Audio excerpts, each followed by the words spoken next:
પાદરાથી ચોટીલા પગપાળા સંઘ સતત 10મા વર્ષે પ્રસ્થાન થવા પામ્યો હતો।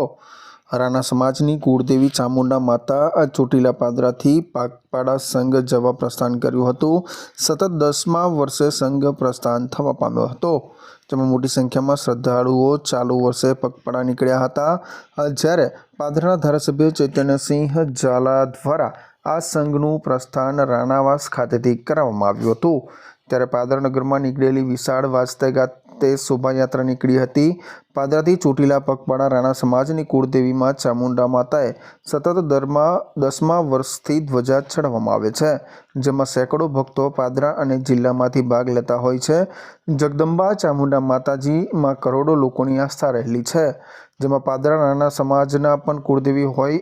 છેલ્લા 10 વર્ષથી પગપાળા સંઘ નીકળે છે, જેમાં ચાલુ વર્ષે પણ શનિવારના રોજ સવારે સંઘનું પ્રસ્થાન થવા પામ્યું હતું, જેમાં મોટી સંખ્યામાં ભક્તો પગપાળા જવા નીકળ્યા હતા।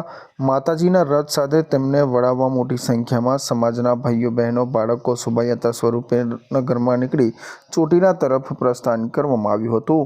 જે સંઘ પહેલા પાદરામાં શોભાયાત્રા પણ યોજવામાં આવી હતી, ત્યારે રાણા સમાજની કુળદેવી એવા ચામુંડા માતાની મહાઆરતી સહિતના કાર્યક્રમો યોજવામાં આવ્યા હતા। જે કાર્યક્રમોમાં પાદરાના ધારાસભ્ય ચૈતન્યસિંહ ઝાલા ખાસ ઉપસ્થિત રહ્યા હતા। રાણા પરિવાર પાદરા દ્વારા આજરોજ પાદરાથી ચોટીલા ચામુંડા માતાના મંદિરે પગપાળા સંઘ યોજવામાં આવ્યો છે, જેનું આજરોજ પ્રસ્થાન કરવામાં આવેલું હતું। આ સંઘનું